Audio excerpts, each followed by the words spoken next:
Se você sofre com depressão ou conhece alguém que tem esse transtorno, provavelmente você tem uma dúvida. Será que depressão tem cura?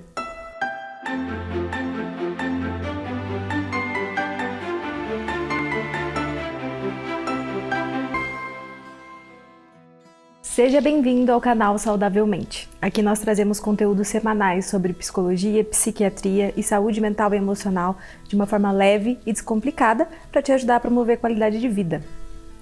Eu me chamo Maria Gabriela Sartori, sou psicóloga formada pela Universidade Estadual de Maringá e especialista em terapia comportamental pela USP. E eu me chamo Fernanda Marques, sou médica psiquiatra formada pela Universidade Estadual de Maringá. Queremos te convidar a assistir os nossos vídeos anteriores em que a gente trouxe as causas, formas de tratamento, mitos e verdades sobre a depressão, para te ajudar também a identificar se você pode ou não ter esse transtorno. Como nós já explicamos em vídeos anteriores, depressão não é tristeza. Depressão é um transtorno que envolve múltiplos sintomas e é muito comum as pessoas ficarem preocupadas a respeito de como funciona o tratamento e se ele de fato é efetivo e se a gente pode conseguir curar um quadro depressivo. É importante ficarmos muito alertas quando escutamos pessoas prometendo cura da depressão. Por quê? Nós não podemos usar o termo cura pelo fato da depressão ser considerada uma doença crônica, ou seja, ela tem riscos de recaída. Por isso, o termo mais correto usado quando existe um controle efetivo dos sintomas da depressão é remissão. Isso significa que nós não podemos usar o termo cura, porque quando nós prometemos cura, isso significa que nós garantimos para o paciente que aquilo nunca mais vai voltar a acontecer. E isso não é previsível. O que é possível é a gente trabalhar com uma remissão completa dos sintomas, ou seja, o paciente, passando pelo tratamento, voltar a não ter sofrimento, voltar a se sentir tão bem quanto era antes ao episódio depressivo, voltar a ter uma vida social, voltar a praticar esportes e então superar os sintomas da depressão. Fer, uma questão que é bastante recorrente no consultório até. Por que algumas pessoas elas vão ter um episódio depressivo, talvez, e outras vão ter de forma mais recorrente ao longo da vida?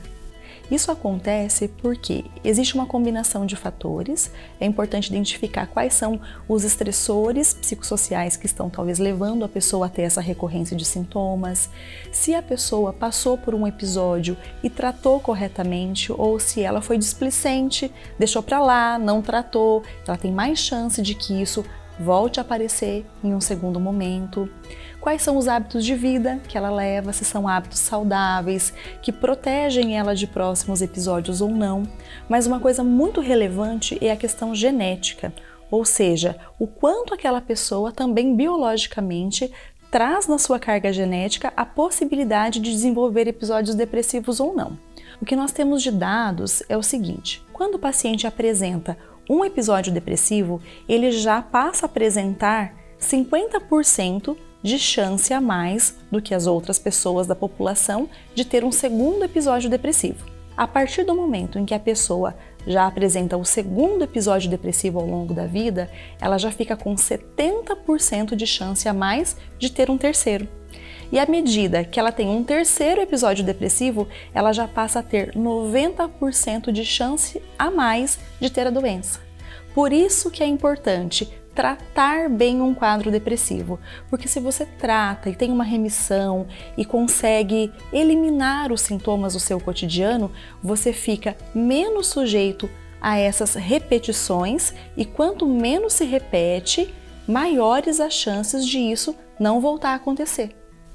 Pegando um gancho com o papel da terapia nesse processo, porque se a pessoa, um dos fatores, né, além do genético e de outras questões que a gente já trouxe no vídeo, é a pessoa estar vivendo por estressores psicológicos e ela não tratou isso, um exemplo para vocês entenderem, talvez estar num relacionamento abusivo ou estar com uma condição de trabalho muito precária e com dificuldade de tomar algumas atitudes, tomar decisões.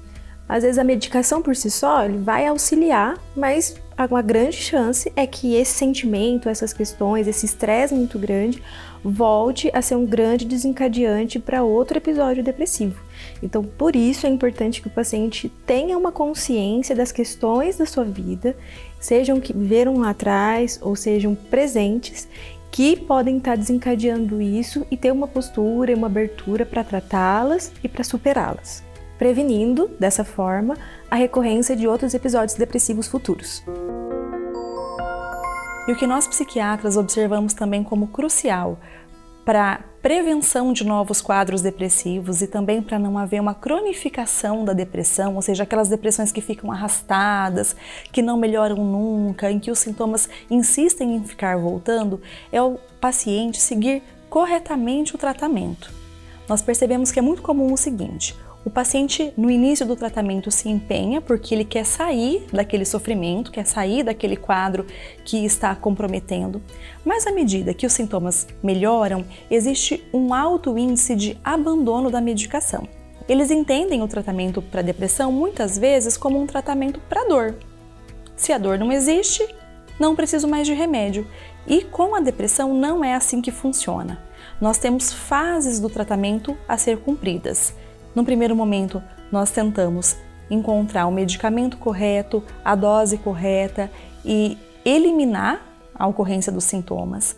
Num segundo momento, é importante a gente fazer uma fase chamada de manutenção, ou seja, mesmo não apresentando sintomas, mesmo não tendo mais todas as queixas, os desconfortos, é importante tratar para que assim, após uma fase de retirada que tem que ser gradual, a gente consiga garantir uma melhora do quadro que seja persistente para que a depressão não sofra recaídas. Fer, eu percebo na clínica que isso vem muito de uma questão cultural, porque nós temos um hábito de procurar tratamento para qualquer outra área porque estamos sofrendo, né? Então você vai buscar o médico quando você está tendo uma crise enorme de enxaqueca, ou seja, qual for a questão. E o tratamento psicológico e psiquiátrico não funciona dessa forma. Sempre eu escuto de pacientes quando estão fazendo uso da medicação que é assim, eu parei de sentir isso, então eu vou parar de tomar, né? E não, gente, não é assim que funciona. Como a Fernanda explicou, existem fases e que se o paciente retira de uma forma abrupta e sem ter um acompanhamento, a tendência é que essa depressão venha de uma forma mais recorrente. E é importante também explicar que mesmo na fase de retirada da medicação, quando você e o seu médico identificaram que é o momento correto, porque fizeram o tratamento já por um tempo adequado, esse medicamento nunca pode ser retirado de uma forma repentina, de uma forma abrupta, porque isso pode gerar muito desconforto. Então, é importante você acompanhar ao longo de todo o tratamento, tanto no início, quanto fazer direitinho a manutenção, depois seguir orientações do seu profissional em relação à forma correta de retirada. Isso faz com que o tratamento seja muito mais eficaz e muito mais seguro. E nessa retirada abrupta também o que a gente percebe é sempre a pessoa fazer essa retirada, ficar muito mal com essa retirada, porque é natural, óbvio, e sentir com isso então que não tá bem, que não superou, que nunca vai superar, então isso afetar demais o tratamento. Então o que a gente quer deixar de mensagem nesse vídeo é que a depressão é uma doença que pode ser tratada e melhorar sim, e que isso vai depender muito do seu envolvimento com o tratamento e da forma como você o faz, acompanhado por um bom profissional. Esperamos que vocês tenham sanado as suas dúvidas. Claro que se vocês tiverem questões a respeito desse assunto, deixem aqui nos comentários. Se gostaram do vídeo, te convidamos a curtir, compartilhar para ajudar que essa informação chegue a mais pessoas, se inscrever aqui no canal, ativar o sininho para que você receba as notificações dos nossos próximos vídeos e nos seguir nas redes sociais. Um beijo e até breve!